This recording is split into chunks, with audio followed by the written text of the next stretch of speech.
Oh, hey, didn't hear you come in. What's up, everybody? It's Saturday night, and I'm feeling all right. Have a review coming out here for Kraven the Hunter and one for Lord of the Rings, The War of Rohisha, Ronin, Rohirrim. I don't even remember the name of this stupid movie. Spoiler alert, I didn't like either of them, but one of them is definitely better than the other, and I'm going to get into it in a little bit. If you haven't done one of these live tapings with me before, here's how it goes. I hit record on the main camera. I hit record on the audio, which I mix in later together. And then I do the reviews live in front of you, and I make mistakes. I have to look things up on occasion. It's a project. It's a process, and then I edit it down and put it out on the channel as a separate video. This isn't, I suppose, something that really needed to be stated, but I felt like explaining it regardless. Anyway, we're gonna start with Kraven. It's gonna be a spoiler-free review. I'm then gonna jump into the Lord of the Rings. What is this called? The War of Rohirrim, I think. Shows how much I really digested from that film. The War of Rohirrim, that'll be a spoiler free. And then, if I'm feeling up to it, if I'm not too tired, I might do a Kraven spoiler breakdown video. I'll put up a spoiler tag, if I remember, on the banner. But we can probably start with those two and see how it goes.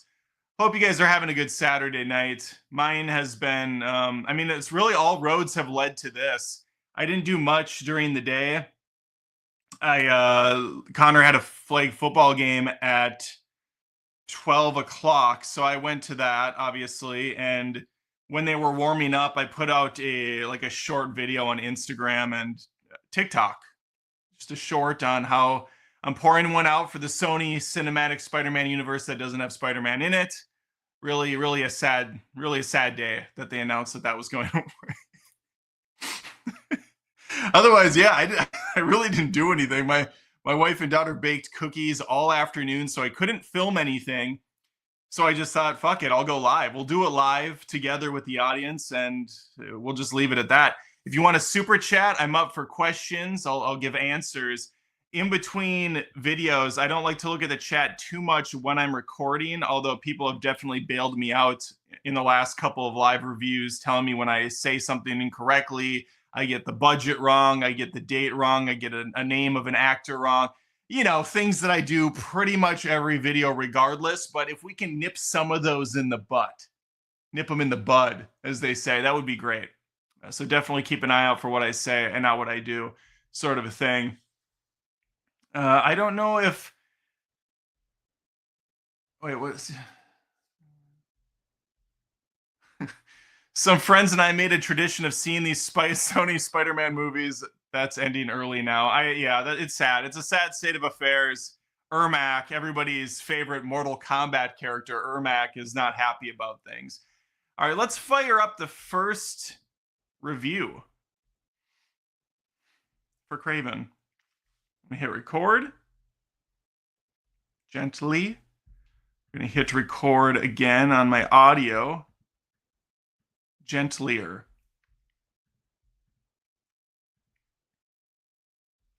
I have so many things to say. but I obviously spoiler-free fashion.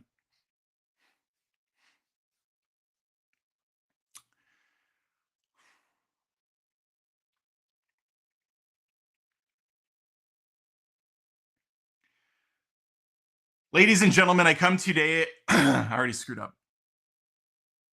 Ladies and gentlemen, I come to you today on a bit of a downer, a sour note, if you will. Kraven the Hunter is out. I did see it in theaters, as I see all Sony Spider Man Cinematic Universe films that don't have Spider Man in them. But I come to you today with a little bit of sad news. The Sony Cinematic Spider Man universe that doesn't have Spider Man in it is over. So Kraven the Hunter is the last hurrah. It's the last stand, the final cherry on top of this ass Sunday. And I'm going to give you a review for it. Spoiler free. We'll have a spoiler filled one down the road. So stick around if you want. Let's begin. Kraven the Hunter. Let there be Kraven. Kind of had mixed reviews from people early on saying, hey, there's reshoots, things aren't looking good from the test audiences. This is part of that Sony universe. You know, these are the people that made Madam Web and Morbin Time. So we might have an issue or two with this film, but they got it done, damn it. And here we are today with Kraven the Hunter, an R-rated 2-hour extravaganza with a villain, one of Spider-Man's most iconic villains, turned good guy? Question mark? It's hard to know with these villain films where they're anti-heroes or they're leading into something that they'll never lead into because it's been canceled. But for now, we have this to work with. And oh my God, is it a fucking exciting... But for now, we have this to work with. And oh my God, is it a treat on all the senses. As I stated, I'm not gonna go through the plot. That's where the spoiler video comes in. So subscribe if you want to hear that down the road. It'll be a fun time, I assure you. But for now, let's just get the bases covered. What we have here is a movie that has no idea story-wise where it wants to go and what story it really wants to tell. They paint our Kraven, our little Kraven, as a... Actually, you know what? Let me... Sergey is his real name, right? They paint our young Sergey Kravinoff as a pretty good kid in a bad situation. He's got a shitty dad. He's got a young brother that he loves. And they have a mom that's apparently killed. She's dead. We don't know how. It's not going to go into details. That's for the next movie that they're not going to make. But the dad's big into hunting.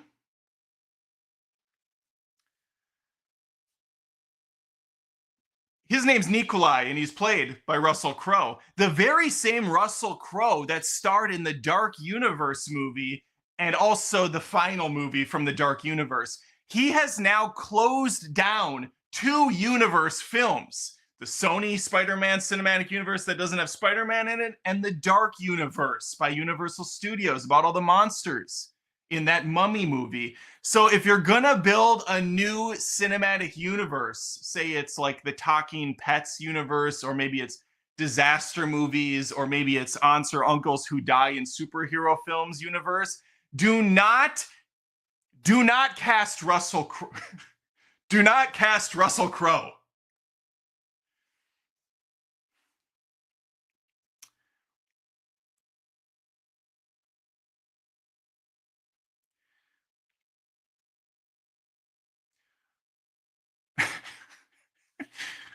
If you came here for Aaron Taylor, if you came to this movie for Aaron Taylor,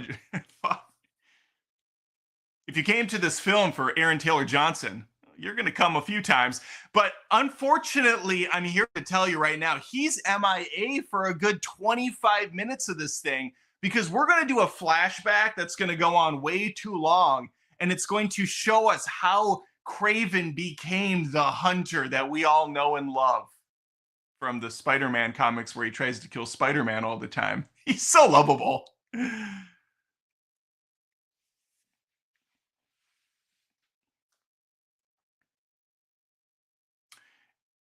Ariana DeBose. Yeah. But he's not the only character we're going to come into contact with. Calypso is another one who joins the cinematic universe that is no more. Ariana DeBose plays this character for a little while. We have the young version, the youngling as well. And she's the one that's going to show. And she's the one that's going to unlock the. And she's the one that's going to unlock Sergei. Sergei. Is it Sergei? I think it is. And she's the one that's going to unlock Sergei's And she's the one that's going to unlock Sergei's potential, which means giving him those rippling abs. I think I said Sergei earlier. We got to say Sergei. So, you know what? We're going to do some good old-fashioned ADR. Sergei.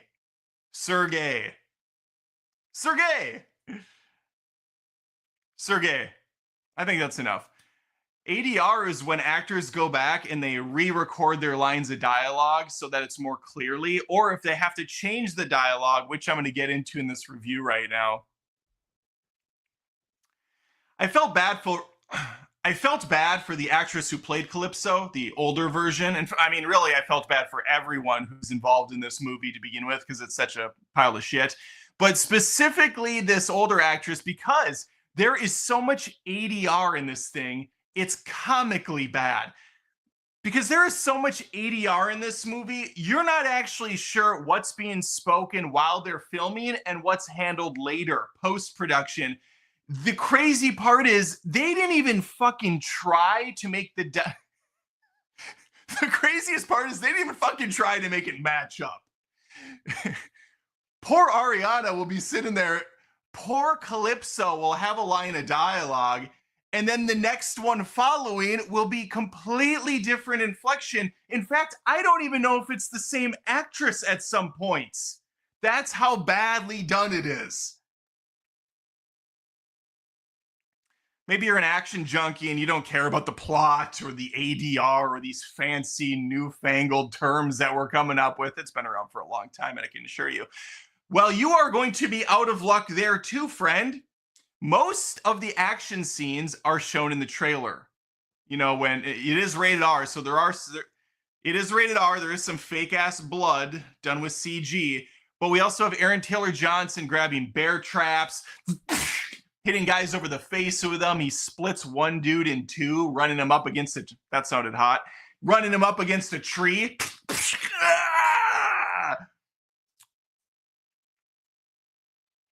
Otherwise, he's just kind of prancing around like a dipshit on top of roofs, trying to avoid bullets by sneaking and dodging like he's in a fucking dodgeball movie. If you can dodge a wrench, you can dodge a bullet.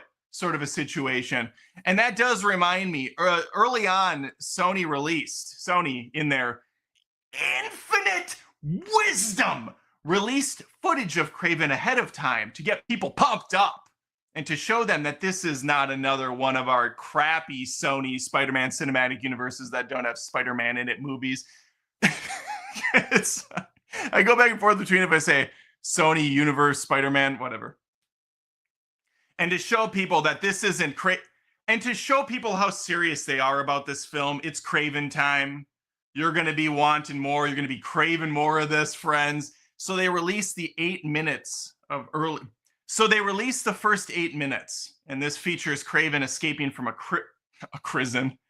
And this features a lot of action. Kraven's getting out of a prison, and this is very action heavy. It's also by far the most competently done moments in the film.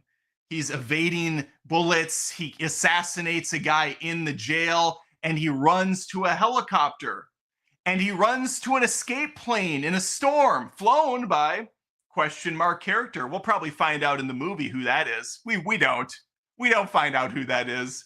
She's flying the plane. He's like, another mission, another bad guy dead and more animals saved or whatever he does. And the pilot's like, see you next time, Kraven. We don't ever see this person. Who is it?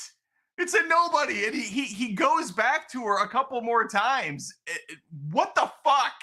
This is the equivalent of in Madam Web when there was like a hacker girl working for the villain in that movie, evil Spider-Man guy. she has a few lines of dialogue, and you're just thinking, who is this person? What? Just an intern working for the guy? She signed up. He had a flyer outside, and under guitar lessons, she's like, "Oh, become a hacker spy agent for a bad guy." That's sign me up. I was looking for that. That's actually what my college thesis was written about.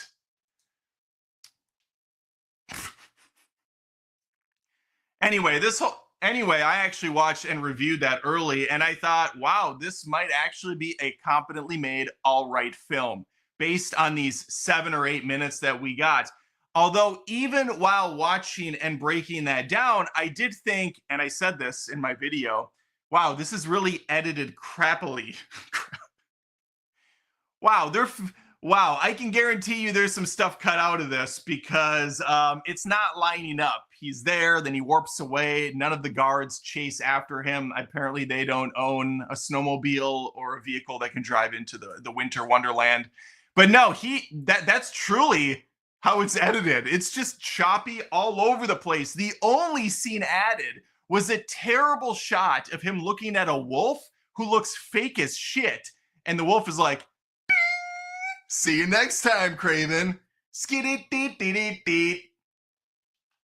It didn't need to be in the movie. It shouldn't have been in the movie. But that's just one of the many moments where you see CG animals and you're thinking, wow, they have not come.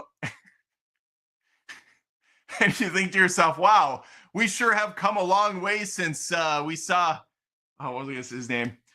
And you're thinking, wow, we've sure come a long way since Davy Jones in the Pirates of the Caribbean films, or even Optimus Prime in the first Transformers movies. How do they look so much better still than this trash?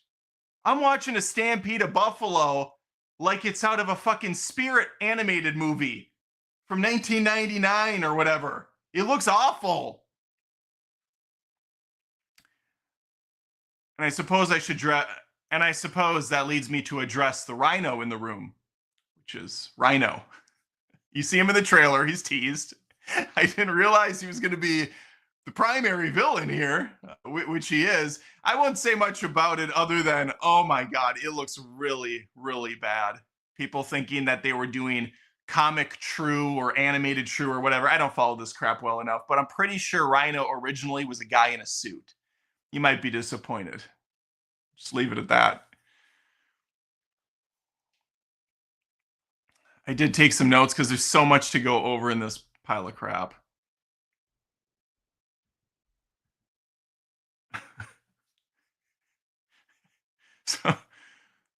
So what's the story here? What's the plot all about? Well, Kraven is on a mission to kill bad guys that are poaching animals, just all around trash individuals that hunt wildlife for sport and nothing else, because he ran away from his home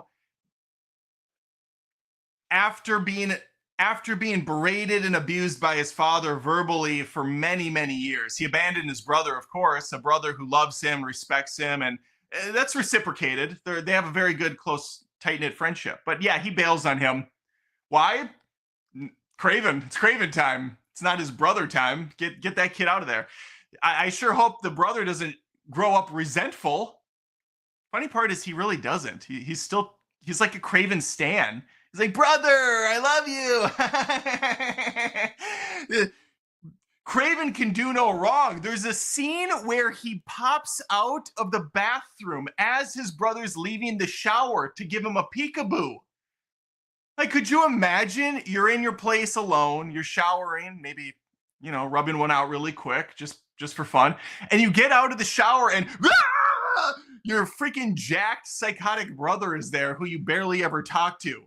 And imagine being Kraven. You're just like sitting on the toilet waiting, like, ooh, I can't wait for him to get out of the shower when he's done singing his third Avril Lavigne song. Why is he so into Avril Lavigne? Whatever, she's fine. She has a lot of good music. Like, what is he doing? This is insane. But that just speaks to the testament of the script and how they didn't think anything through in the slightest, or how it would translate to the audience. It was just, all right, we have these Spider-Man characters. We got to do something with them. And there's a guy in the corner like, we could actually, I'm looking at the contract. We can put Spider-Man in these movies. We know we can't use Spider-Man. We know. No, I'm looking at the contract. It says we can use Spider. Yeah. We can't use Spider-Man. We know. Jason, get out of here. Jason's not dumb enough of a name for the character I was doing.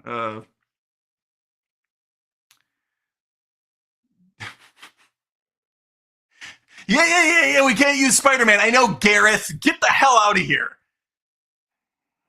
Gareth. That's a good name.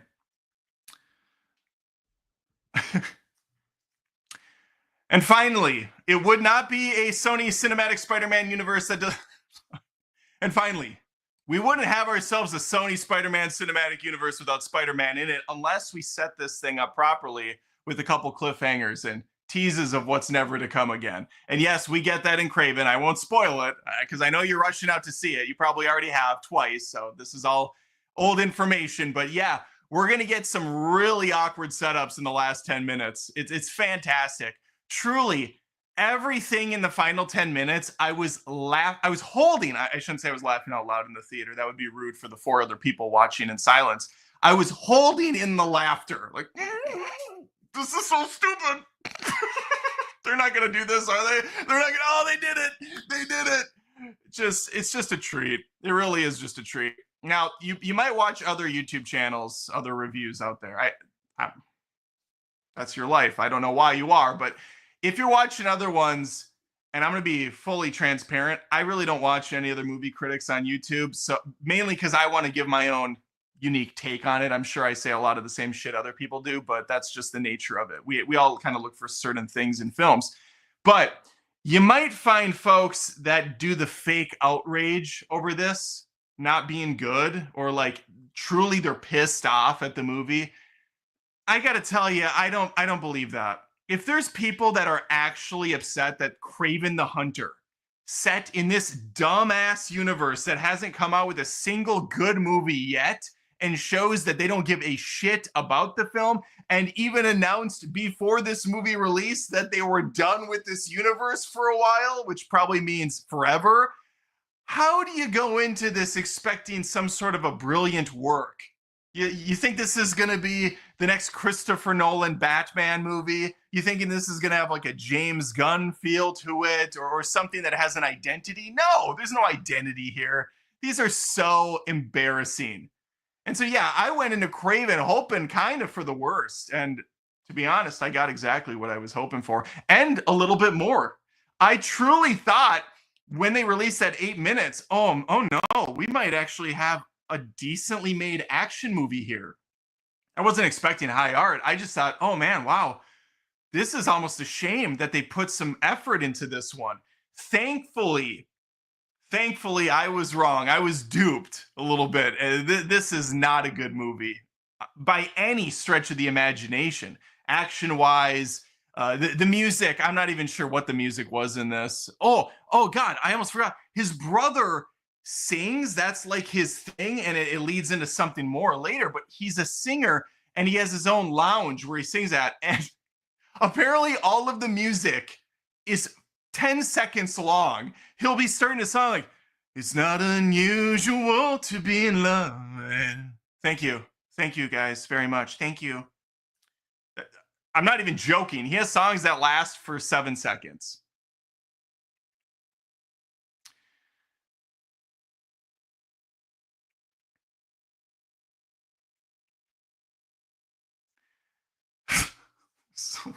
There's so much to say. Oh my God. I think I can leave it at that. There's seriously so much more I want to talk about, but I'm gonna keep it there. I'm gonna lock it up, throw away the key, sort of a thing, and I'll be back with a spoiler video not too long down the road. So definitely subscribe if you want to hear those thoughts. Please think of liking the video, leaving a comment, letting me know your thoughts about Kraven the Hunter and this entire Sony Cinematic Spider-Man universe that doesn't have Spider-Man in it. What your thoughts are, if you're pouring one out for Venom, for Morbin Time, for Pepsi Web, any of the crew that's come and gone. If you love what I'm doing and you're thinking of giving a nice little gift for the holidays, you can leave a super thanks right under this video, or you can become a member on Patreon at patreon.com/AdamDoesMovies. I have several gifts for you every month if you sign up there. Depending on your tier level, there's different perks, exclusive movie reviews monthly, vlogs every month with my family, plus cringe episodes. There's an episode of The Cringe, which is a satirical show I do every single month. And you've got a cringe miss coming up. So definitely check that out if you can. And hopefully I catch you next time. Well, we started out rough, but I feel like I really got my bearings about halfway through.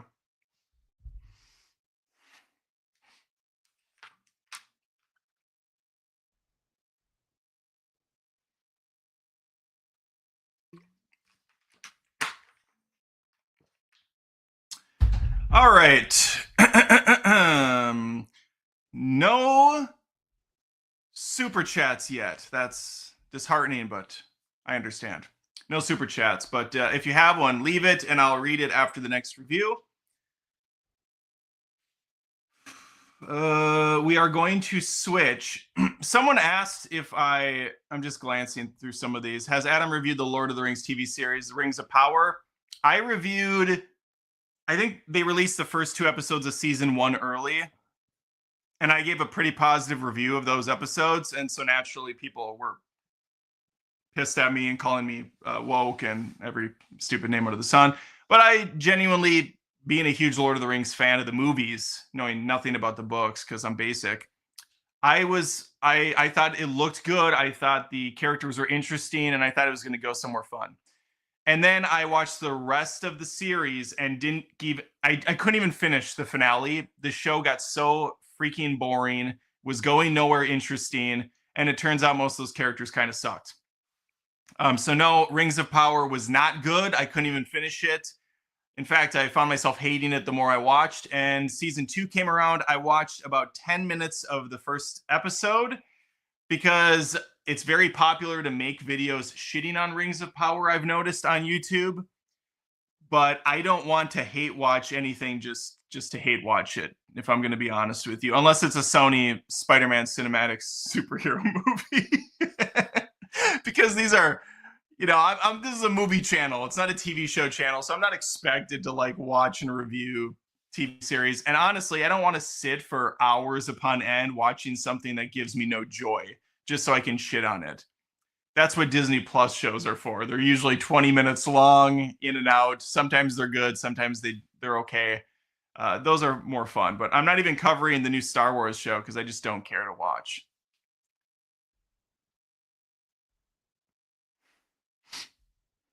All right, let's go to the next video. Kraven went okay as far as the review, I felt like. This one might be rougher. We'll see. This might be a short review. I don't know if anybody even cares about War of the Rohirrim.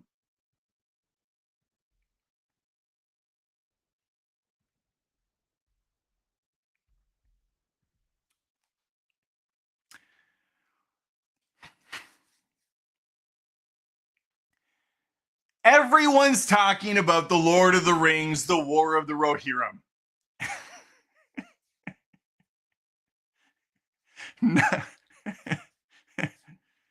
Not a minute goes by when I don't run into someone randomly on the streets that doesn't ask me, hey, Adam, have you seen the roar of the fuck? I can't even get through this.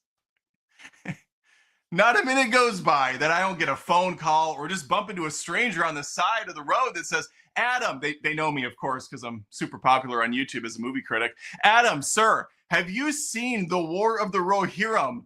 And I say to them, listen, I'm better than you. Don't talk to me, peasant. And then I tell them, yes, I have seen it, though. Please watch my review that's coming shortly. Now, don't even look in my direction. No, in honest, some of these intros go way too off the rails. No, in all honesty, I don't think I know a single person that even knows what this film is. But of course, being the idiot that I am, I went out and watched it. The Lord of the Rings, the War of the Rohirrim.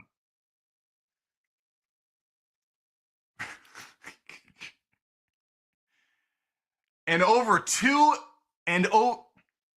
2-hour anime, just what everybody's been wanting from Lord of the Rings. Let's talk about it.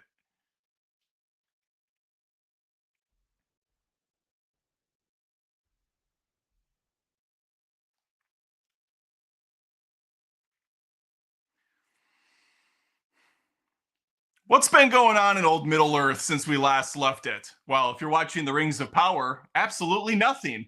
But if you're like me and you've just been salivating for something more from Peter Jackson's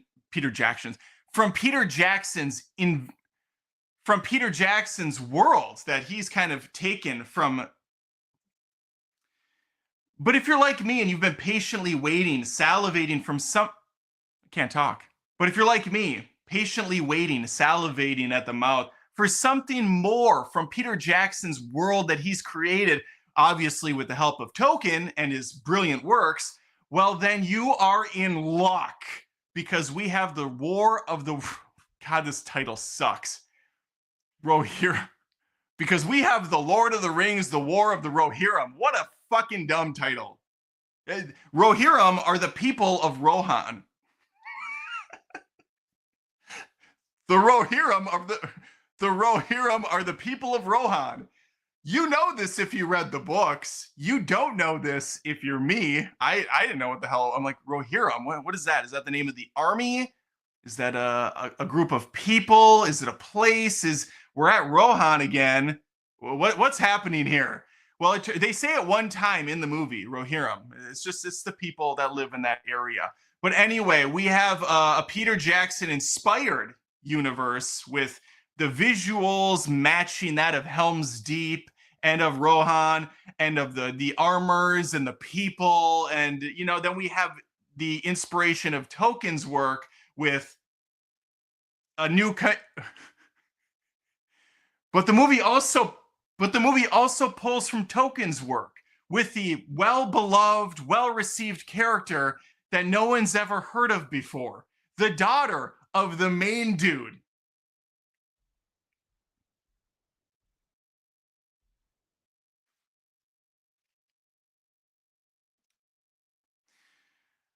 What's this guy's full name? Hammerhead. Yeah, Hammerhead. Her name is Hera, and she's the daughter of Helm Hammerhand. And I got to hammerhand it to him. He made one fine-looking girl.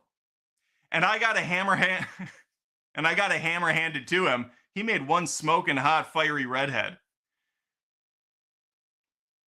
And if you don't think so, well, tough shit. We're going to be spending over 2 hours with this chick. Some people are going to be upset.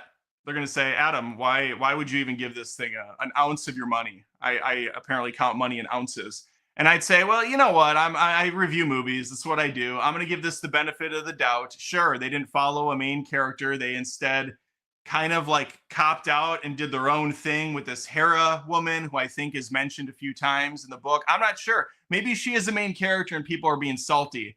I'm going to guess not, though. Anyway, she is going to be who we follow. She's confident. She's strong-willed. She's independent. She's typically right. She's a good war strategist. She's good hand-to-hand combat, good fighter all around, can ride a horse like no other. Hot. Sexy hot. And she's just all around a badass girl boss, what everybody's been wanting, and definitely no one's sick of on the internet in 2024.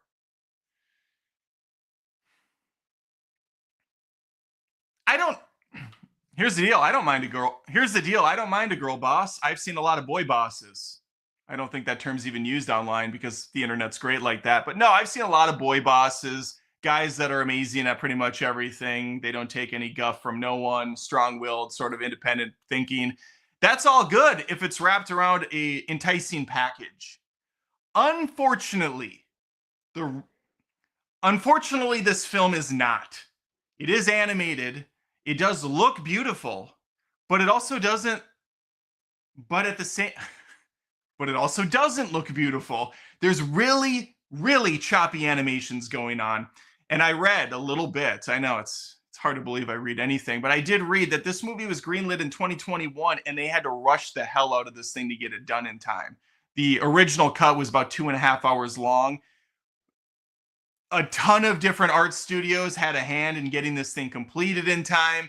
They used some newfangled technology, combining 3D visuals and then adding the 2D into it to give it a more seamless look and feel instead of rotoscoping everything.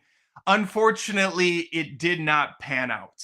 And what we have here is kind of a testing ground of ideas that never come to a good, cohesive final product.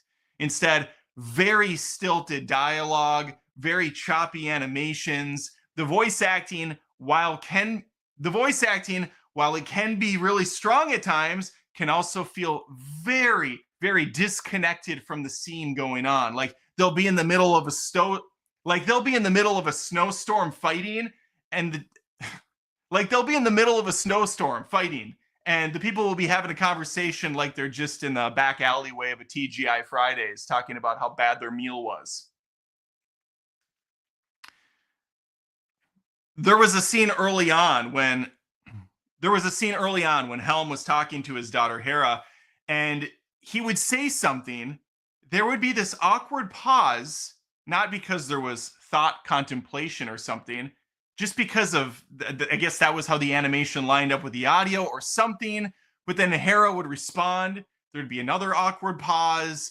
It just did not flow well, especially when arguments would happen and you expect people to kind of, especially when arguments would take place and you expect people to kind of trip over each other, cut each other off. There's very little of that. And it just speaks to the entire production all around. The music, while it does retain some of that Peter Jackson brilliance, while it does retain some of that original theme infused at the beginning and mixed in here and there, overall, it is very, very subdued. It doesn't have that strong impact that you would expect. And I guess that's what annoys the crap out of me the most. Folks, this is a Lord of the Rings movie by Warner Brothers, by who else is on this? It's the original people, I think. It's Warner Brothers and New Line, I think. I don't want to fuck that up. I think it's New Line.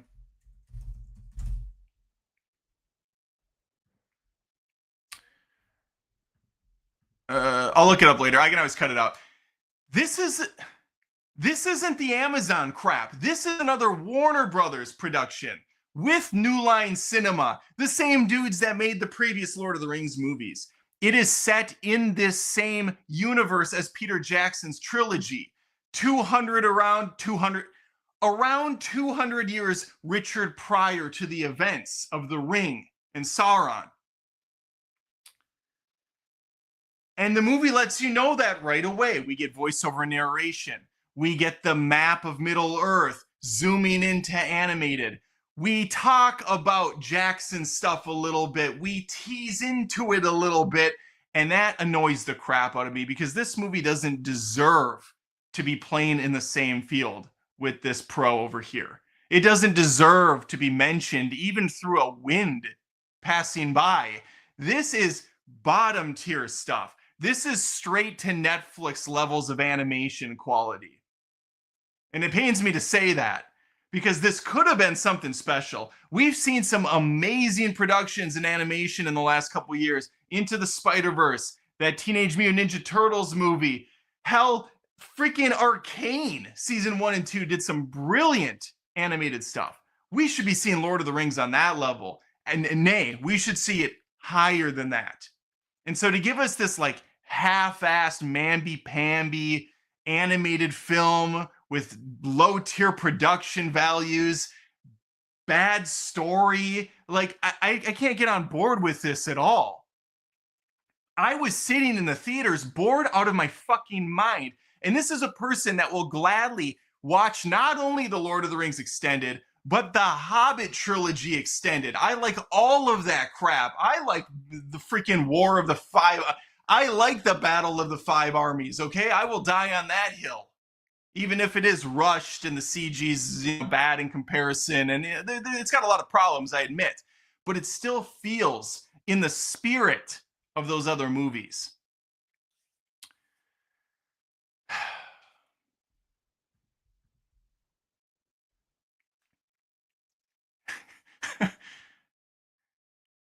Hell, even Miranda Otto is in this movie voicing Eowyn again. Not Eowyn, Eowyn?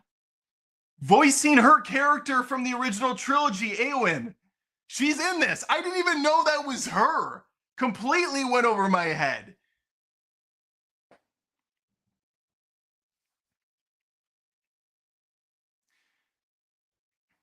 And as I stated, this story is just not fitting for the tale that they're putting on the big screen. This is something small that you maybe do a series arc on Netflix or Amazon or wherever they can put the stupid thing. Max, I suppose. That seems to be what Warner Brothers has the deals with. But Hera, like, she's a fine whatever character. There's just not much to her of interest because, again, she's just really good at everything, knowledgeable about everything. There's no nuance there. There's no real struggle there. And so when you have a story that revolves around her having to be married off to another nearby, what is it? Oh God, what's the name of the place she's supposed to get married to? It's in the fucking story. Hera to be married to what character in Lord of the Rings? It's like Gondor, I think. Hera is to be married to a Lord of Gondor. Okay, yes. Yes.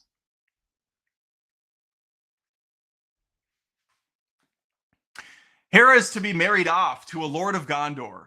Well, Freka, another nearby king, not pretty not thrilled with this idea. In fact, he wants his son Wolf to marry her. And Wolf's into it. Wolf actually, he likes her. They've known each other since they were kids. They used to spar out in the fields. Helm says, "Are you out of your freckin' mind? You come into my home. You start insulting me and you want to take my daughter's hand in marriage for your son? Are you out of your mind, bro? Let's take this outside." They go outside. They start sparring. They go outside. They start throwing hands. Well, really, Freka throws all the hands. Helm takes one shot. Fucking drops this guy like a bag of dirt, killing him on the spot. This causes Wolf to flee. He's pissed. He's sad. He's angry. He's all the emotions. And he's going to build up over time an army in secret to go against Helm and something else. Do something else. I always forget the name of oh yeah. And claim Rohan for its own. And claim Rohan for his own. This leads and this is going to bring us to the entire second half of the movie, which is the big bulk. And this is going to bring us to the bulk of the story, which is going to revolve around this. And this is going to set into motion the big arc of the film, which is going to Helm's Deep, which isn't called Helm's Deep at the time. It gets rebranded later for obvious reasons, where they're going to make a final stand. If that sounds familiar, it's because we saw this fucking movie in Lord of the Rings, Two Towers. I always forget if it's the Battle of Two Towers if it's just called the Two Towers. It is just called the Two Towers. And if that sounds familiar, it's because we saw this already. And if that sounds awfully familiar, it's because it is. We saw this in the Two Towers, the second Lord of the Rings film.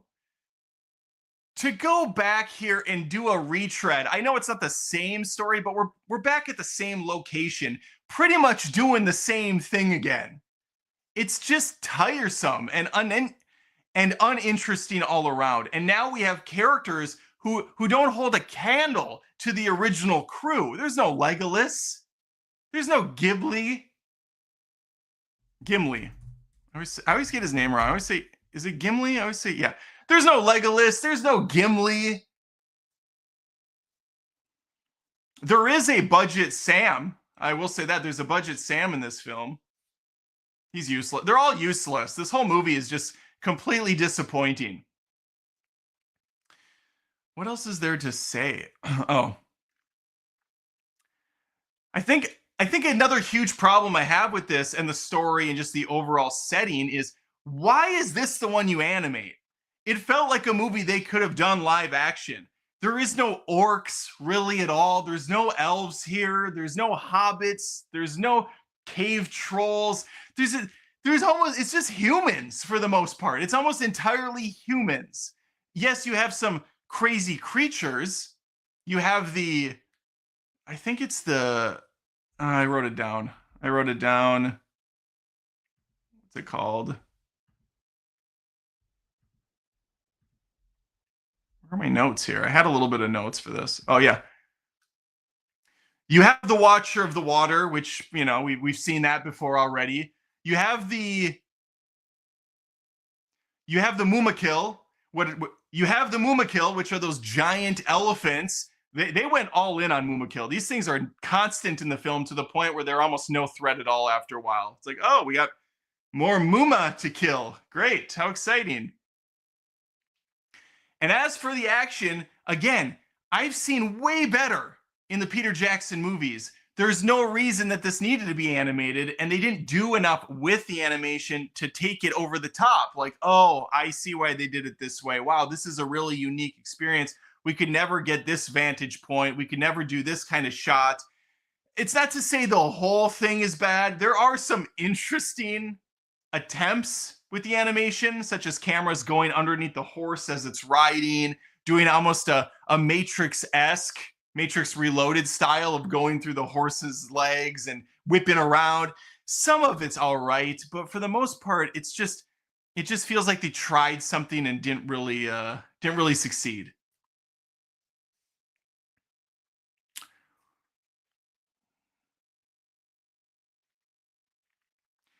And so where I'm at with this, as a basic Lord of the Rings fan of the movies, love the movies, didn't read the books, so I didn't care for this at all. As someone who loves the lore, loves the Tolkien works, I would imagine you'd hate this, because just how they changed the story around, or maybe they didn't, maybe I'm talking out of my ass, which is entirely possible. In either way, I feel like you're letting both sides of the audience down. And the basic folks that don't know much about any of it and just want to see a movie for a couple hours, I'm not sure you're going to sell them to see this film. What's in it for them? Because it feels like they have to have some knowledge going in. And I can assure you, had I not known anything about Lord of the Rings, yeah, there was a lot of stuff where I felt they didn't really paint a good picture for a standalone film. All right, let me know your thoughts. So that's Lord of the Rings, the War of the Rohirrim, or whatever the Rohirrim. Is that what it is? Stupid. All right, well, there you have it. My thoughts on the Lord of the Rings, the battle, the war. Well, there you have it. My thoughts of, God damn it, I can't finish. Well, there you have it. My thoughts on the Lord of the Rings, the War of the Rohirrim. Let me know your thoughts in the comments below. If you watch this movie, based on the box office numbers coming in, you didn't. It's not doing well at all. Cutting corners often doesn't work unless you're Illumination. Then you can just shit gold bricks until the cows come home, as the kids say. Let me know. Please like the video. Subscribe if you haven't. I post content every single week. It's always movie related. Sometimes I dabble into TV shows, but entertainment. It's what we do here. Let me know your thoughts, though. Please, again, think about becoming a Patreon. I don't think I ever asked you to become one. If you love what I'm doing and you've been a fan for a while, please think about becoming a Patreon at Patreon. If you love this channel and you appreciate my hard work, maybe think about supporting it by becoming a patron at patreon.com/AdamDoesMovies. There's different tier levels with different perks every single month. I would appreciate it. All right, take care. Okay, 2 down. That was, well, it was rough, but we got through it. We got through it together.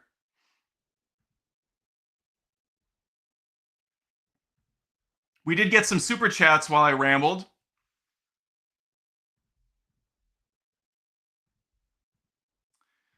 Shot out of a cannon, Marcus Jenkins for $10, $9.99.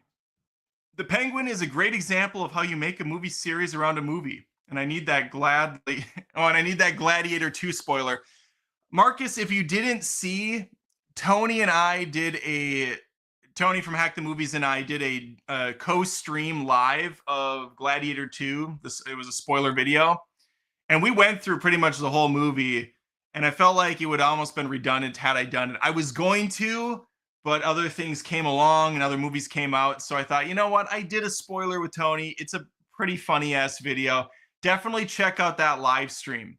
if you want to see that, because that's probably as good as it's going to get for Gladiator 2. And I agree with you on the Penguin. I've been like slowly getting through this series. The problem is my wife and I watch TV and movies at night, and she has no interest in the Penguin. And so finding time outside of that window is really hard, because the rest of it is spent with my day job, working, hanging out with the family, or going to the new movie releases, or watching the shitty ones streaming on the streaming services. So there's just not a lot of that window. So you can blame my wife because I haven't finished it. Nice super chats tonight. We got another one for $9.99 from Tammy. If you had to rate the Sony movies from worst to best, however would you rate them? How would you rate them? It's like a worst of worst situation. I can pretty confidently say I'd put Venom 1 at number 1. That's the best.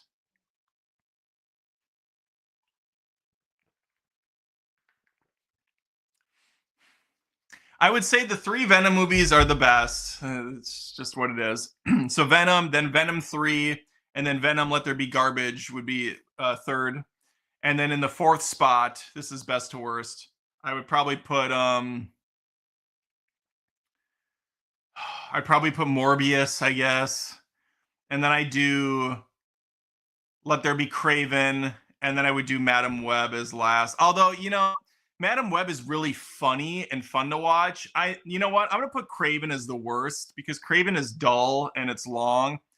Madam Web is just so embarrassingly funny from beginning to end. Pepsi Web, because of the Pepsi sponsoring, I call it. That one at least has a saving grace of it's so bad it's good, sort of a thing. Carlton saves for $20 out of a cannon. Thank you, Carlton. Just want to support you in your efforts. Appreciate showing us how the hot dogs are made. Your sense of humor and execution are top notch. Thank you, Carlton.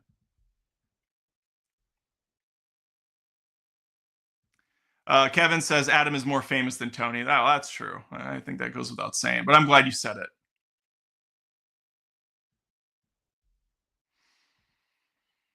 All right, I did the 2 reviews. We could do a Kraven spoiler video. That's going to take a good chunk of time. What do you think? Do we do a Kraven spoiler video, or do I just do that separately? I'm gonna stop this right now because we're at 47 minutes recorded. I'm gonna stop this because that's 47 recorded. Save as Kraven and LOTR reviews. Ermac says, let's do it.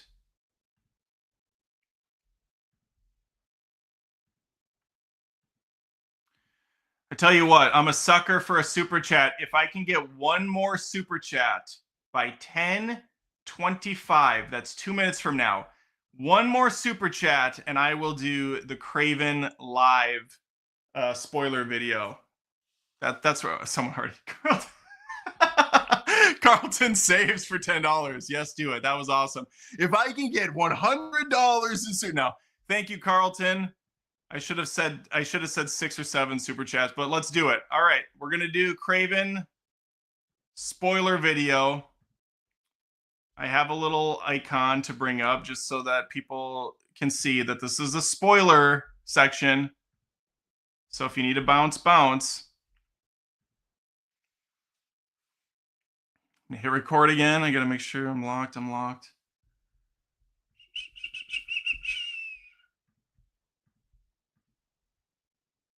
This could very well go. Well, I'm hoping because I'm doing it live, it won't take me as long to do it. But sometimes these, I've had spoiler videos, the raw footage is like 45 minutes. But because we're doing it live and I feel like I can get through it a little better in front of people, well, it's like the opposite of what you think you would be. You would think when doing something live, you'd fuck up. I don't know. I should say when you do something privately, you would think you wouldn't fuck up at all. But I do all the time, constantly screwing up. All right, let's begin.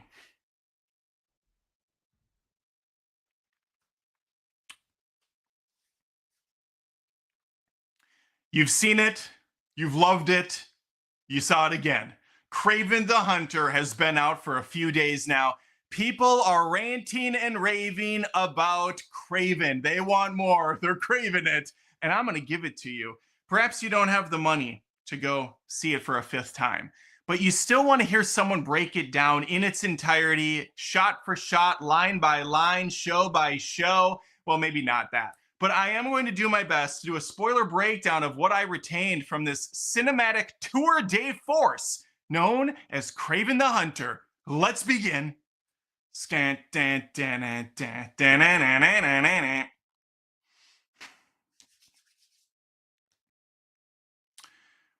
Before I break down this Sony Spider-Man Cinematic Universe film that doesn't have Spider-Man in it, if you wouldn't mind hitting the subscribe button and becoming if you wouldn't mind doing me a solid and hitting that subscribe and the notification bell, short for notification bell, I would appreciate it. That way I'll show up more and we can have a fun time together. It'd be great. Let's begin.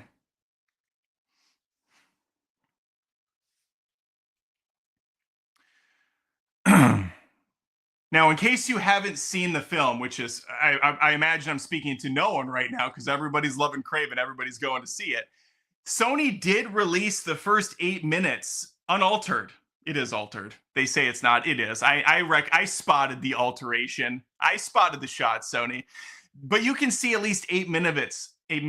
But you can at least see 8 minutes of pristine filmmaking right at the dinner table. You know, maybe you're having some breakfast for the morning. You want to get a little Kraven in your body, get a little Kraven in your system. Bon appetit. But you're probably going to find yourself craving some more and you're going to go see the movie again. All right, let's get into it.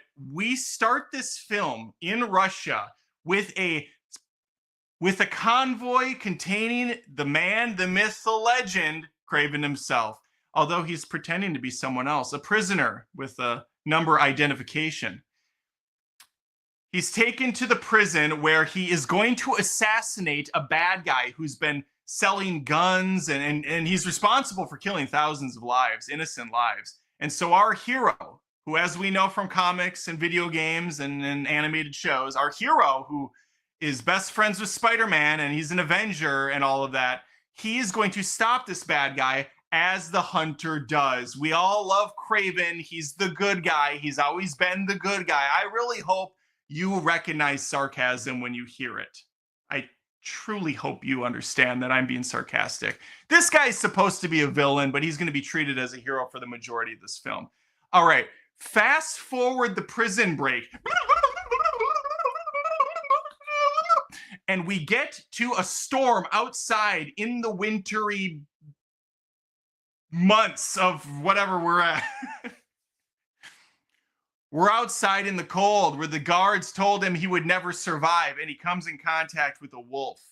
The wolf looks him dead in his fucking eye, and Kraven, not even missing a beat, looks right back at him. And then they go their separate ways because Kraven has this ability where he can talk to animals.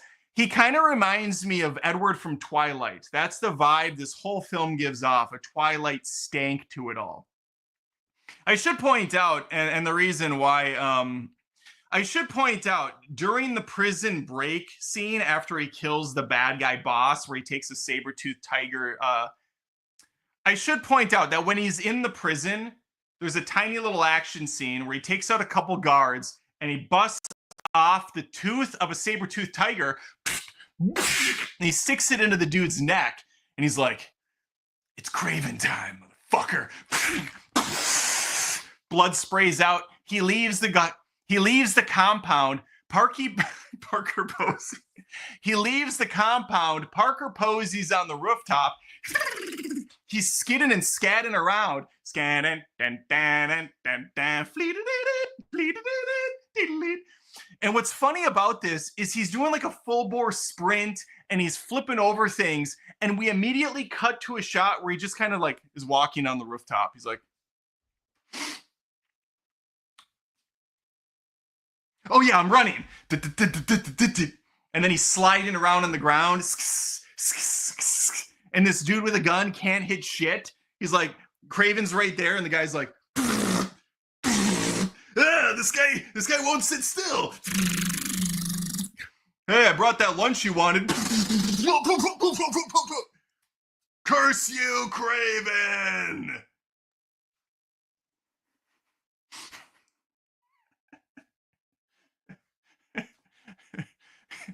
These are the best parts of the movie.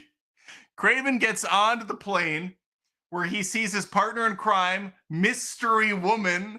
We don't know who she is. He pops the tea, revealing all the abs that he worked so hard for this shitty movie to make. And this woman who he's like, he knows her, they're friends, I guess.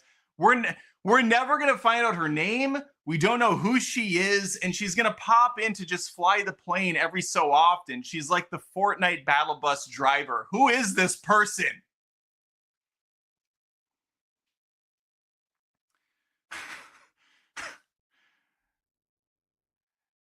And I think this is when he's like, you want to know how I got these abs? Diddly diddly diddly diddly diddly diddly. And we go back in time, 16 or however many years it is, and we see a younger Kraven.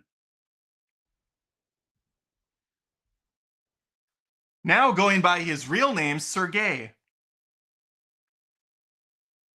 And no, I don't mean his name is gay and he's a sir or something like Lady Gay, Sir Gay. No, his name is Sergei. It's actually a common name. Just to clarify that.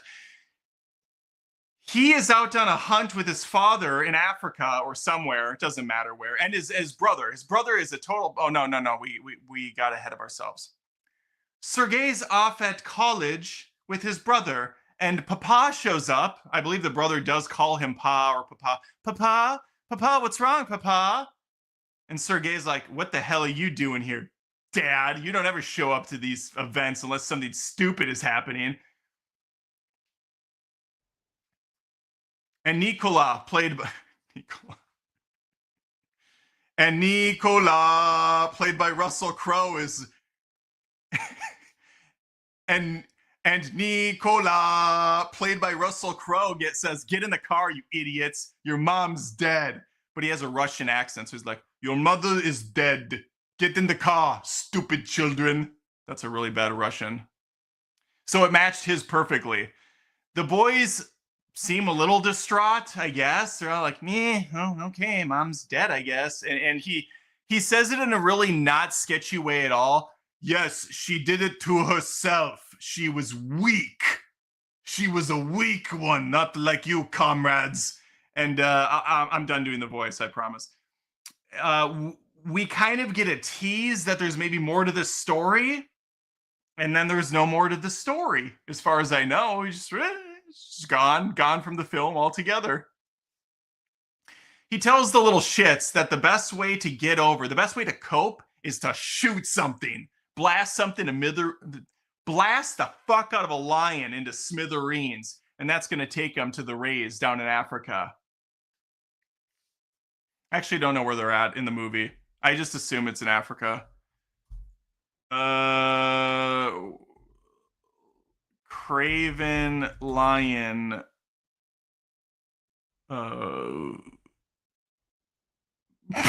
Location. Where does this take place? I don't know. Does anybody seen this shitty movie and know where the lion's from? Does anybody know where they go to hunt the lion? Is it Africa? Does it matter? It doesn't matter, I suppose.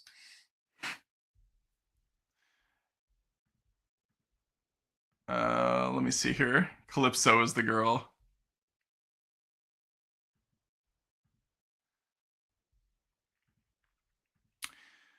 So while the hunt is going on, the dad has informed the children that he wants to find the most badass lion to kill.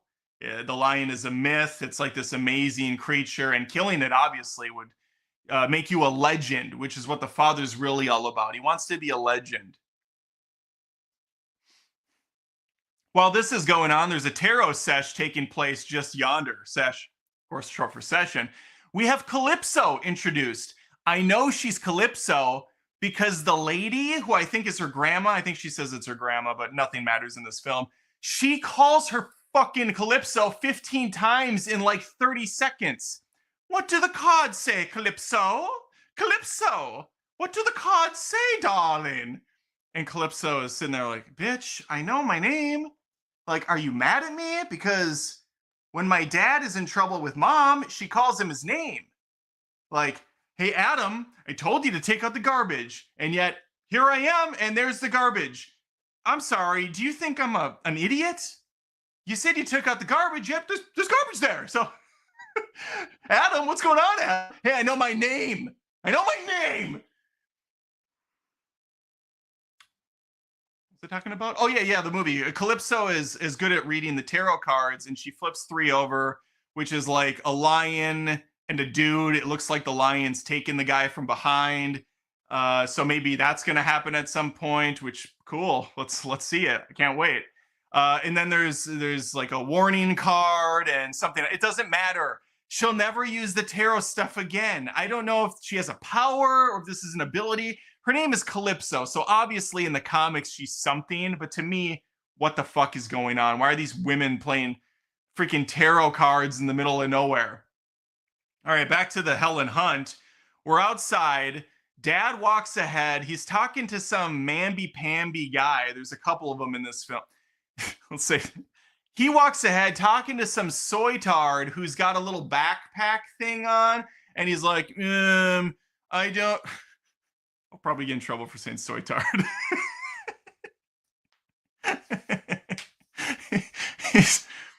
he's walking ahead talking to some soy boy who just desperately wants to appear alpha in front of the dude, but he clearly is having a hard time breathing. He's weak. He's not able to keep up. And this is going to be our Rhino. This is going to be Rhino in the later part of the film.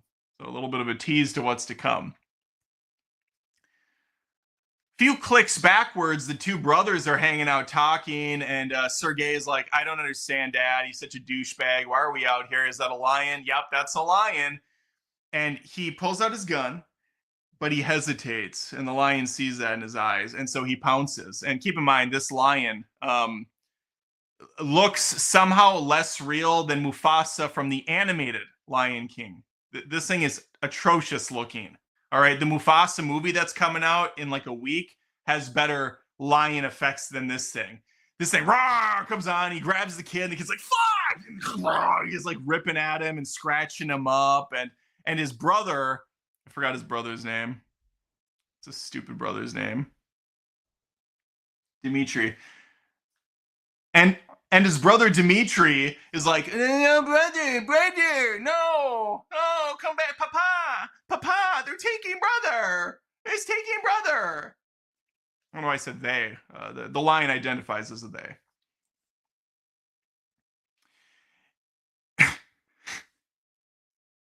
It drags Sergei off into the. It drags our poor Sergei off into the. It drags our Sergei a few clicks. I'm going to keep saying clicks like I know what that means. Further into the distance where the dad apparently can't find him, because we're talking about this isn't the Gladiator Russell Crowe, okay? This Russell Crowe is a few cheeseburgers far. This Russell Crowe is a few cheeseburgers removed from that guy. He's not going to be running anywhere fast. He's like, fuck. Well, we'll get him later. Sergei, just stay the course, bud. We'll get you later. Meanwhile, Calypso is road tripping it back home, and she just has the sudden urge to get out of the car. So she pops out. Keep in mind, this whole sequence done in front of green screen, it's not convincing me for a second. Everything looks fake as shit. She hops out of the Jeep, starts sauntering deeper into the jungle, where sure enough she sees that little shit Sergei bleeding out on the ground. The lion looks at Calypso and is like, "Milady, Sylvania, and then just leaves. And Calypso pulls out a little vial. The circle of love. Put some drops in. Well, wait, what? We gotta back up. Beep, beep, beep. Why does she have this vial? Well, because the script is so tightly put together, so manicured to perfection. Not 5 minutes earlier, when I told you about the tarot reading, scratch that. 2 minutes earlier, when the tarot reading session happened, the grandma out of nowhere pulls this thing out of her ass and goes, "Oh yes, Calypso. Calypso, my sweet, precious Calypso. You need to take this. And at some point in time, you don't know when, you don't know why, you don't know how, you will need to use this on a person. It is very potent stuff. It is rich in nutrients. It's got some creatine in here. It's going to make whoever drinks it swole as the gods. Get this to the right white man as soon as possible. Calypso, take it, Calypso, and go, be gone, Calypso." And then 4 minutes later, Calypso's like, "Oh fuck, am I supposed to use this already? I just got it. I thought this was going to be something maybe 15 years down the road. I would have this amazing aha moment, but no, I guess, yeah, okay, now I guess we'll use it." And so she uses it. We get this little PowerPoint presentation flashing through the eyes of the lion, and we see the infusion of his DNA turning into hunter DNA, and then he becomes our Kraven that we know and love.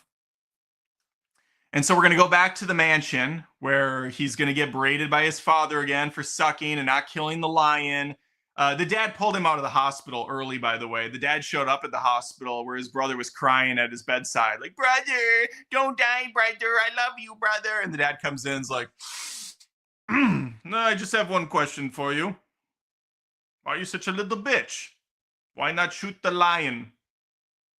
I'd be lying if I told you I wasn't disappointed. Let's go. Come on, let's go. Let's go, chop, chop, chop, chop. Let's go. Come on, come on, come on, come on, come on. I don't have a fucking day here."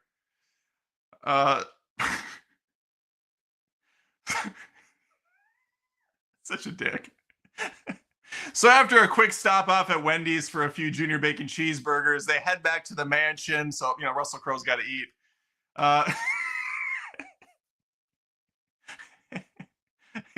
He's like, that was too much. He's not getting a junior bacon. This guy's going in for the Dave double. All right. Sergei is just not having it with his dad anymore. The dad's like, "You're pathetic. You're weak, son. You're weak, Rudolph. You'll never be able to fly the sleigh with the other reindeer." And Sergei's like, "All right, dude, I'm done. I gotta get out of here. I'm blowing out of Dodge." His brother Dimitri's like, "Oh no. His brother Dimitri comes in his room. "What's going on, bro? Maybe we could play some Mario Kart." And Kraven's like, "Shut the fuck up!" Pushes him, shuts the door, and blows out a Dodge. He goes across the top of the rooftop, falls down like a kitty cat, lands on his all fours, gets up, and his brother's down there. "Were you gonna leave? Were you gonna leave without saying goodbye?" "Goodbye. You were gonna leave without saying goodbye? Take me with you. I hate this guy. He's an asshole. He's abusive. He probably killed our mom. Spoiler. We'll never find out, but he probably did." And Kraven's like, "That's a pass. That's going to be a no for me, dog." And he splits, abandoning his brother. Why? There's no reason why he does this. That's just good writing.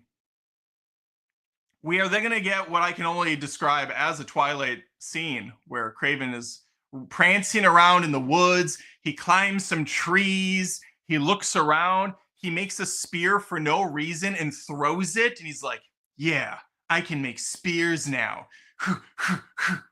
Keep in mind, we're still teenage Kraven. All right. He finds a pack, a herd, a flock. It's flock, of course, of buffalo. I think they're buffalo. I'm not really sure. They're CGI abortions. They're running across, they're stampeding around.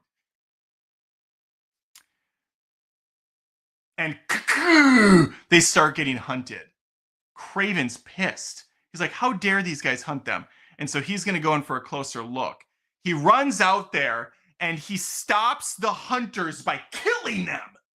That's right. Kraven takes his first life and feels good. Feels real good. There's your hero arc. After slaying a couple assholes, he finds a old abandoned, I don't know what, A greenhouse? It's just a glass dome. I don't know what the purpose of it even was to begin with. Something from maybe Professor Sprout's old place that she used to live from Harry Potter. I don't know what we're doing here. Is there some mandrake and pots that I didn't see in the distance? He's going to make this house a home, and eventually it's going to turn into his Kraven. What's a sanctuary? I was going to say Kraven Sherry, but that doesn't work. And eventually this will be his bat cave, his Kraven cave, we'll call it. And I guess he just lived the next 16 years here, eating alone, drinking alone, hunting alone. But he is going to make a name for himself as the Kraven, the guy that stops poachers, saves animals, and whatnot. Meanwhile, trouble is a brewing within the family. That guy that I said earlier was a little pussy. That guy earlier that I said was a total wuss, he's back and he's not happy with Kraven's papa. He's back in the mix, trying to build up his own little seedy organization and something that's going to rival Nicola. He's also been juicing a lot. Turns out he went and saw a doctor off camera who gave him special abilities to turn into a rhino person. And the only way to stave off that transformation is to carry around at all times a little backpack with a hooked on... So bad.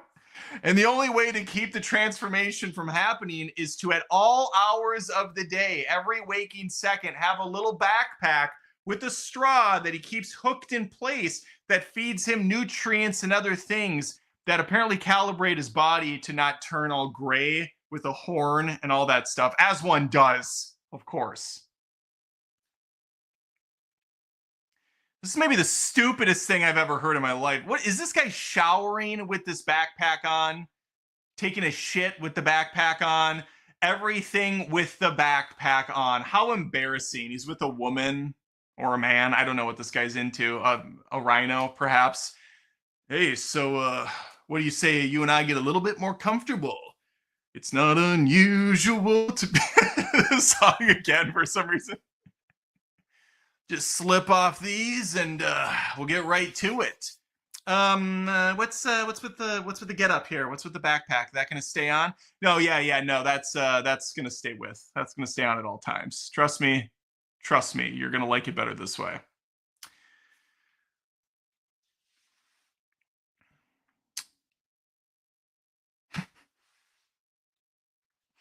Where does this movie go next? I'm trying to think of oh my god. Okay, so oh god. What was I gonna say with him? Oh yeah.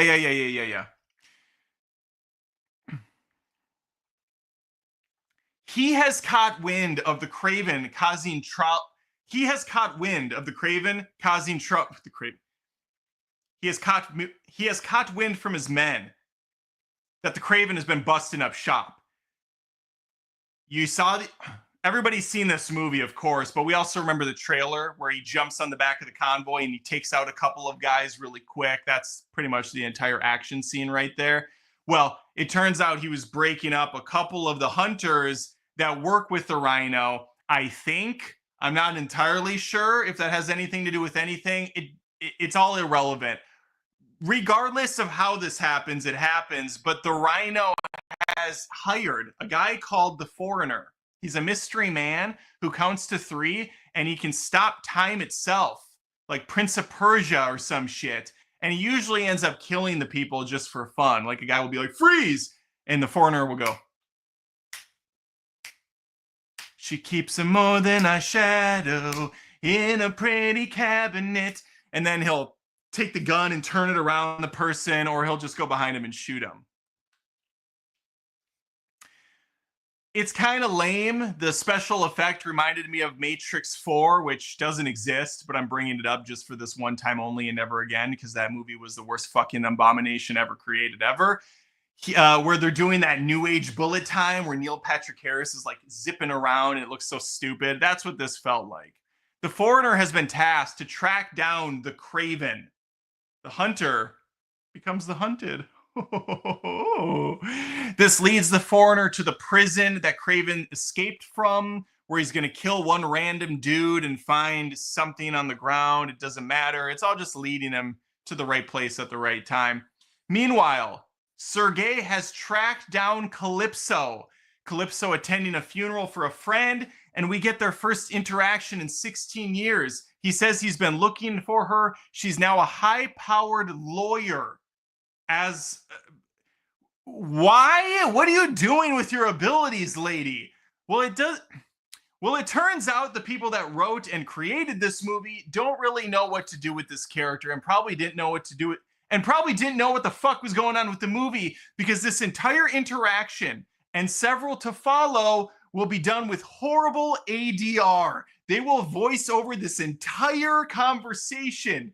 There will be shots where they'll be talking to each other and they will do a wide shot where you can't see them very well, or they'll have the hair covering the side of the mouth, classic, and her voice will sound completely different. She'll say, "You're the boy that I saved in the jungle," and then we'll get the ADR. Whoa, has it been that long? That's how ridiculously different these voices sound.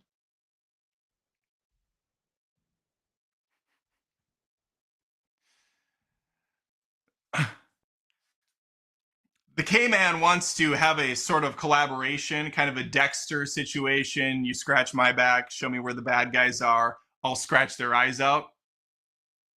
Reciprocal thing going on. She's not really feeling it, but we know that she's just got cold feet right now. She'll come around. She'll come around. In the meantime, Kraven's going to go see his baby bro, who very much still likes him for some reason, even though he abandoned him 16 years earlier. Bro is living the high life. He's got a penthouse suite. He's got his own club where he sings 5 seconds of a song. It's a good time. K-Man, on his brother's birthday, sneaks up. He scales the side of the building, hides in the bathroom for his brother to come out of the shower. It's crazy time. I'm here, bro. His brother's like, "Oh my God, hey." And he hugs him naked, probably half masked. "We got to go out. It's your birthday. Forget about it." And they go out to the club where their dad awkwardly shows up, gives a little bit more alpha male energy talk. And then they go back to, and then the brothers go back to the hotel room where they're a little bit drunk, a little bit wasted.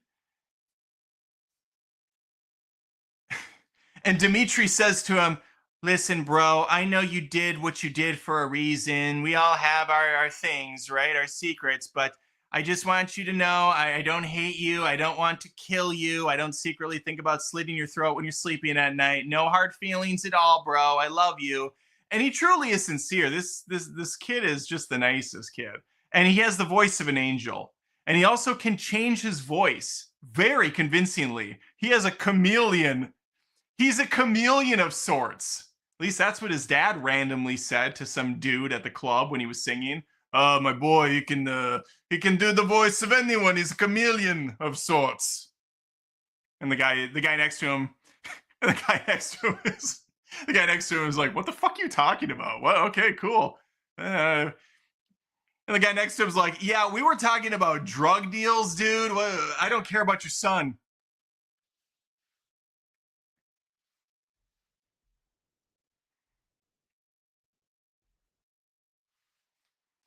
And the guy he says that to is just like, and the guy he says that to goes, "Oh yeah, I'm just looking for the bathroom. Do we know each other?" I'll use one of those.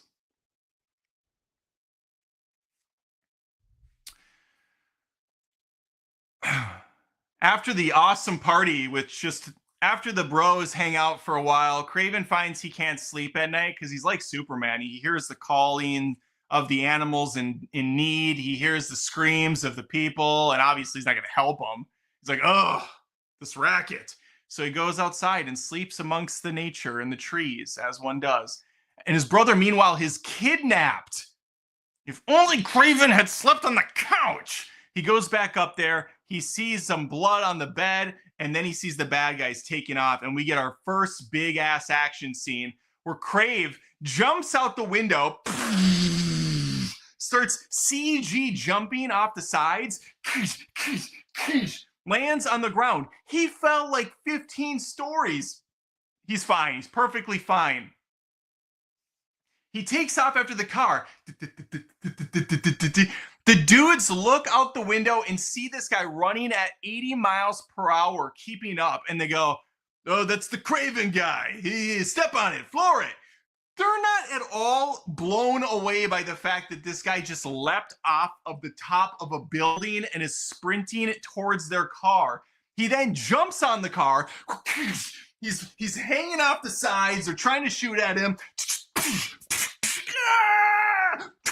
Woof. Woof. It's Kraven time, motherfucker. These guys aren't even phased.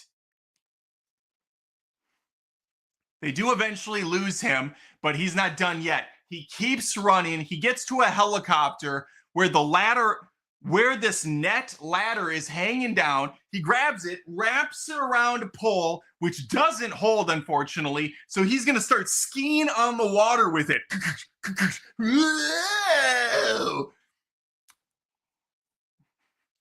And at one point, he runs into one of those giant lights out there.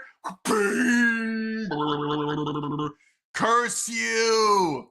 Unfortunately, he doesn't save his brother. But he did get himself one hell of a migraine. Kill me.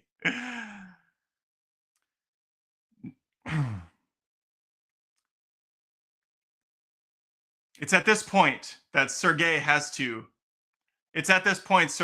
reach out for help.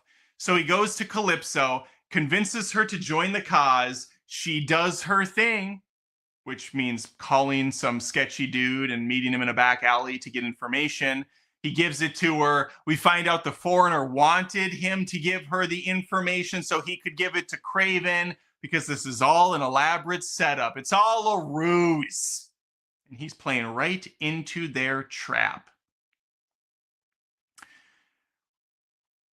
He also goes to his dad, Nikola, and says, hey, Dad, bro's been taken. Can you spot me 20 million to get him out? And Nikola's like, no, that's weakness.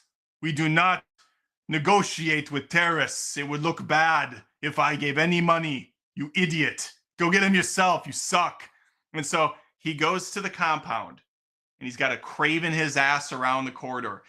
This is like a video game now where this scene unfolded like playing Uncharted, where you would throw a brick, or you would just get up to the AI who has their like stock animations where they walk around, you just kind of creep up behind them. Kraven's doing that everywhere. He's like, and it's actually a pretty fun scene to watch, because he's on the ground next to him, crawling down the stairs, and the guy turns this way, and Kraven's doing this too. And he's just really doing a great job of mimicking. I don't know why he did, because a second later, he then decides to kill another guy who shoots his gun, and then all bets are off. There's a big fight. Actually, it's not much of an action scene. He kills a couple guys. Oh my God, there was such a stupid part in Lord of the Rings, that stupid movie I forgot to mention, where the woman says, I have a plan, and her plan was to just run in and fight some guys. But anyway, this has a thing like that. Kraven gets in a battle scene, and now we see the fruits of this plan laid out perfectly. The idea here was for Kraven to end up falling out the side of the window with a guy. The end game here was almost too perfect. The spider walked right into this web. Kraven gets near the window of this large facility where he's fighting a bad dude. This triggers, in effect, the dude. This keys in the gentleman across the yard who has a rocket launcher squarely aimed at him. They were waiting for this the whole time, for Kraven to get way up into this building and peekaboo out the window so they could shoot a rocket at it. Ruh-roh. Kraven jumps out the window with this guy in his arms, and then they kind of fall apart. The place blows up. They're smashing down the side of the building, down the fucking bramble, down the rocks. This is a massive fall. And they're hitting every rock on the way down. The bad guy, the regular dude, is still alive after that. What? I mean, he's killed instantly when the rocks come down, but still, why keep him alive? It was so cartoonish.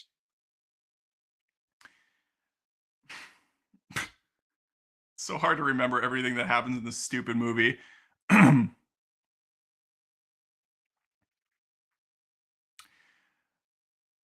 not going to lie to you. I'm blacking out as to what happens next.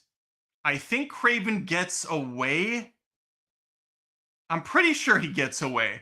And then he goes back with Calypso and they make a game plan which consists of them going to his little greenhouse Kraven cave and they're going to get weapons. And Calypso, as with this whole movie, gives a key piece of information 3 minutes.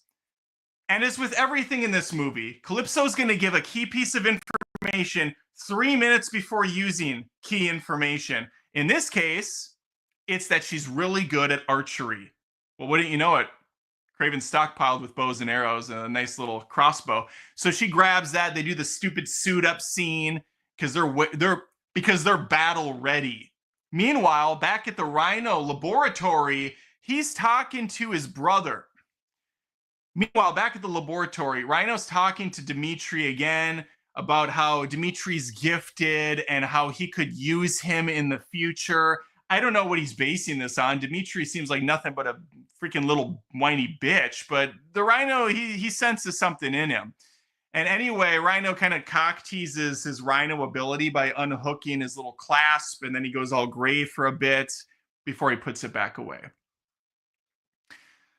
All right, we get to the crescendo of the film, the final battle where Rhino and his crew are going to go hunt the Hunter. They head towards his facility, but we get a John Rambo-esque battleground of sorts. Kraven has set up booby traps. You got some bear claws on the ground. You have a rope pulley thing that rips a guy in half later. And then, of course, you got What's-Her-Nuts lying in the weeds with the crossbow.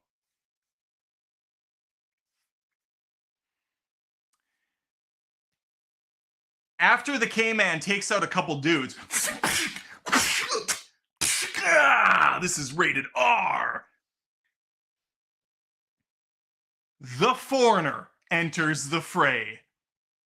Dun dun dun dun dun dun. Escalate. 1, 2, 3, 4. 1, 2, 3. I know you want me. I know I want you. You know you want me. He does the thing on Kraven. Where are you at? Where you at? And he starts shooting him up with these darts, which are going to paralyze, which are going to make Kraven see some of his biggest nightmares. You know what the biggest one is? Spiders! Because Spider-Man. Spiders start coming down. I'm scared of spiders. This is the first I've heard about it. While he's freaking out, the Foreigner is kicking his ass, and he's about to put the final blow to Kraven when he gets an arrow through the throat by Calypso. Who didn't see this come? Who could have possibly seen this coming? Everyone. It was so obvious.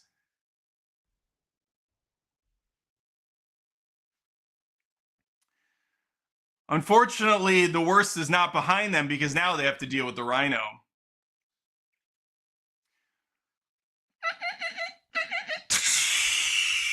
He takes off his little straw and he rhinos out. It's Rhino time. Goose, goose, goose. This is going to lead to the final scene, which you saw teases of in the trailer, where another set of buffalo are roaming around the area and a stampede takes out. Kraven runs up to him. the main one's like, I got you, bro. I know you. You know me. We're animals together, but I don't like that animal. That guy's, he's something else. We get a fight. Rhino and Kraven are going back and forth, exchanging blows. Eventually ending with Kraven swinging around some chain, wrapping Rhino, and the buffalo pull his ass to the ground. Rhino will die of natural causes. The Rhino will just naturally die. He'll slip away. Dimitri has been saved at some point. I don't remember how. Dimitri was in one of the cars and he scattered away, and then he caught up with Kraven. Dimitri wanted to kill the Rhino. K-Man's like, you don't do that. You're too pure. You're too innocent. Holy shit. Okay, where does this take us? I think this is about the point where K-Man realizes that his dad is the one behind all of this. He realized that his dad set this whole thing up because the Rhino was encroaching in his business, and he knew Kraven could take care of it for him. He knew he was Kraven, of course, Hunter, a game, recognized game. He then reminded his son of the beautiful, amazing lion, the legend that he had hunted and killed on behalf of his son. It's hanging up on the wall. It's been there prominently the entire film. And K-Man's like, I don't like you. You're not cool. We're not friends. All right, piss off. Well, his dad goes into hiding. But much like Blade, Kraven's going to not forget. He's going to track this guy down. And he shows up at his dad's tent. I might be doing things out of order. I think the reveal that he knew his son was Kraven was earlier, but whatever. This is a Sony movie, all right? I'm thinking on the fly. He shows up to his dad in his tent, and he says, "Hey, Papa." And the dad, obviously thinks Kraven's going to kill him. But Kraven goes, "No, I'm not going to kill you. I'm just going to hurt you really, really bad." No, he doesn't do that either. Instead, he says, "Hey, whatever happens, happens. But a real hunter, he doesn't use weapons. He uses his bare hands." And he leaves. He leaves his father out in the miserable cold with his tents and with a giant bear who's very pissed off, barreling down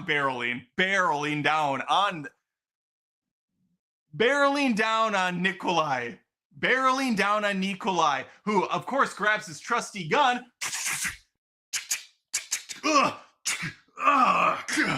Kraven! And the bear kills him. It's too bad. It's a shame. Things seem to be working out now. Everything is pretty squared away. Calypso, still a high-powered attorney or something. I'm not really sure if she's even brought back into the film at the end. But the brother is back at his club. He seems to be taking over the family business instead of getting rid of it like he said he was going to, which is odd. So K-Man has a conversation with his bro. He's like, "I thought you were, above this. I thought we didn't want to be part of Dad's whole trade, his racketeering and whatever else he's doing." And the brother, who has a lot more pep in his step these days, says, "Yeah, no, I'm going to take over. I'm doing pretty well for myself. I made a lot of friends in the last year," because the year's gone by. "I even went and saw a special doctor who kind of fixed me up something sweet. He's probably the same guy that worked on the Rhino." And, Kraven's not happy. He's like, "Bro, what are you talking about?" And they leave the club, and Dimitri's walking, and Kraven grabs his shoulder and turns him around, and he looks at a mirror image of himself. That's right. Dimitri looks just like Kraven somehow. And he's taken aback. Aaron Taylor Johnson. Oh, my God. What?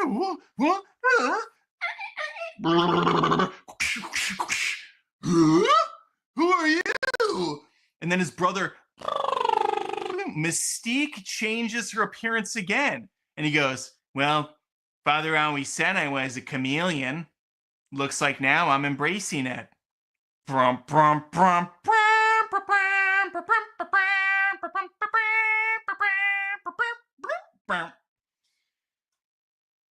guess we'll see more of Chameleon in Kraven 2. Let There Be Kraven. No, this is stupid, and we're never going to get another one. Sony, they knew that this movie was shit. Why did they allow the cliffhangers and these like things to happen at the end? And we're not done. So outside of that, with K-Man going, okay, we'll see you in the sequel, and just leaving him in the most fucked up state I've ever seen someone. His face is changing on the fly. K-Man goes back to his dad's place in his office. He sees that stupid lion. Oh no, the lion I think is gone. He looks for the lion head, it's gone. But what's in its place is a little note with a gift box. It's from his papa. It says, "Embrace who you are, the hunter," or something. He opens the crate, and inside, is the iconic furry is the iconic lion's mane jacket that he sports in the comic book, where he's sitting like a baller on that chair on his throne. So he pops the T naturally. You got to wear this shirtless, throws on the jacket, and sits down in the most awkward way possible in front of a janky ass mirror. And he's just looking at himself like, yes, I am the Kraven now. Where's Spider-Man? He doesn't say the Spider-Man part, but I guess this is the implication that he's now going to be like a tough bad guy or something. What a shit show of a film. What an absolute experience. And I'm glad I got to see it. And I can't wait to go again, right? We're still doing this shtick that it's good. Let me know though. I know I didn't cover this, line by line like I promised I would. I'm doing my best off of the top of my brain, which is bleeding out after so many bad movies in a row from Sony. Let me know though if you saw this film. Please like the video and subscribe if you haven't. I do tons of reviews, breakdown, rants, roasts, live streams every single week. Would love to have you stick around. Comment if you saw this movie and your favorite part. I'd love to know your favorite part of this. Was your favorite part when Spider-Man never showed up, like he didn't in any of the stupid super? Was your favorite part when Spider-Man didn't show up, like he hasn't in any of the Sony Spider-Man Cinematic Universe films that don't have Spider-Man in them? I know it was mine. Let me know though. Please think about becoming a patron and supporting the channel at patreon.com/AdamDoesMovies, or leaving a super thanks right under this video. You can leave a few bucks and say, hey, Adam, thanks for the laughs. It was a tough day. I'm glad you got me through it. And I would appreciate it. All right. Hope I see you soon. Take care. Well, I was right. That was 48 minutes long. Holy shit. Kraven spoiler breakdown.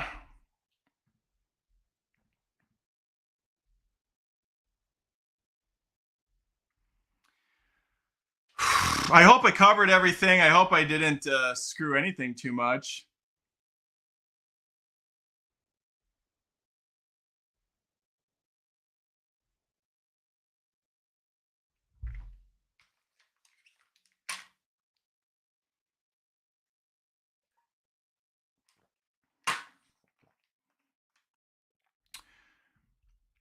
We got one more super chat from Perm for $10. Thank you, Perm. Love the cartoon sound effects. Thank you.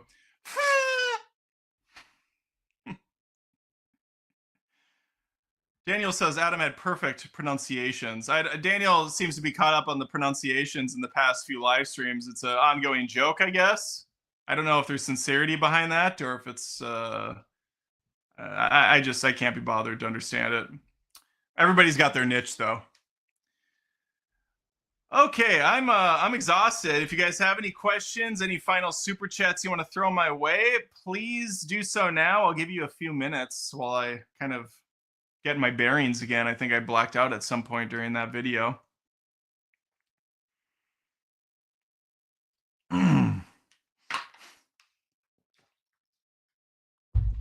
I could put my Invisalign back in while I wait. You notice my beautiful teeth glow up? It's because I have these bad boys. They're like awesome mouth guards you get to wear all the time. I hate them, but I'm almost done. If you go back and watch, I was becoming very superficial about my appearance with my teeth. My teeth were terrible. And I got these almost a year ago, actually. We're almost done. I have one more set. See, now I can hear it in my voice how I sound different. It's got like a slur to it, like Jim Carrey and the Cable Guy. But no, you have to wear these things pretty much all day, and I hate it. But I take them out when I film. That's the only, and when I eat, of course. But yeah, I have one more tray left, so they'll be done as of next week. So 7 more days, 8 more days. I'm definitely not counting them down at all. But who knows? The dentist might be like, "Yeah, Adam, you gotta do another 3 months or something." The bottom of the teeth aren't perfect, I can say that. But yeah, that's what around $6,000 will get you. Is some decently aligned teeth. But if you go back and watch any of my older stuff, you'll see that my bottom teeth are really janky. People said that they didn't notice, that they couldn't tell, but they're being nice. Believe me, if you went back and looked like even just a year ago or a year and a half ago, you'd see they were really bad. Oh my God, I got a huge super chat from Perm. Perm for $100. Merry Christmas. Thanks for the laughs. Thank you, Perm. Holy shit. I appreciate that, dude. It's been an experience. Yes. Shot out of a cannon, indeed. Santa Perm. Just leave that up for a little bit. Kind of like let that stew. Let that simmer for a while. I guess I can break this down with what do we got next. So look for two different pieces of tape that I just grabbed randomly from the bottom of this thing. This is I don't have anybody in my closet or anything. I don't have any skeletons under the floorboards.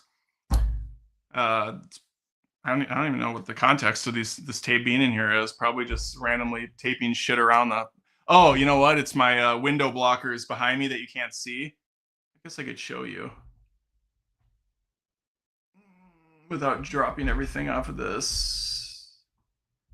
There you go. You see that window treatment back there? That nice brown thing that I have taped up to the window? That's not ghetto as shit, using painter's tape. That was probably like the 3rd attempt to get that up there.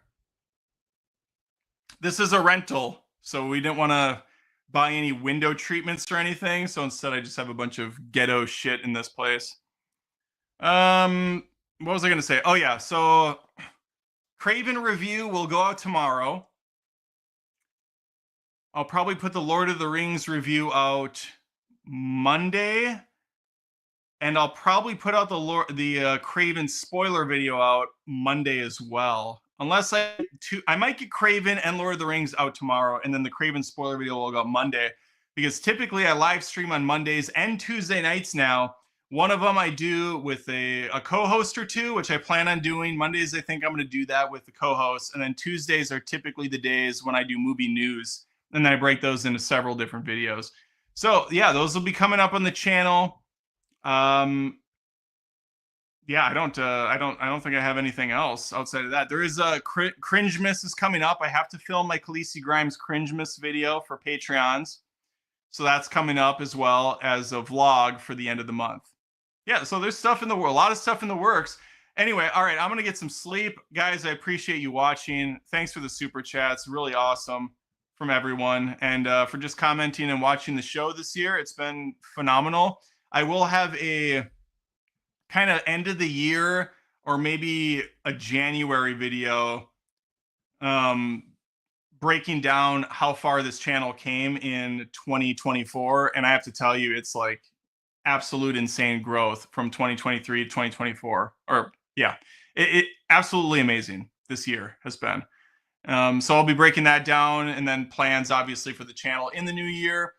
And, you know, I got to move in 6 months. So that's going to be something. And there's some other cool stuff coming up that I'll be able to announce soon. But yeah, awesome year. Thank you guys very much, and get some sleep, and I'll see you soon. Take care.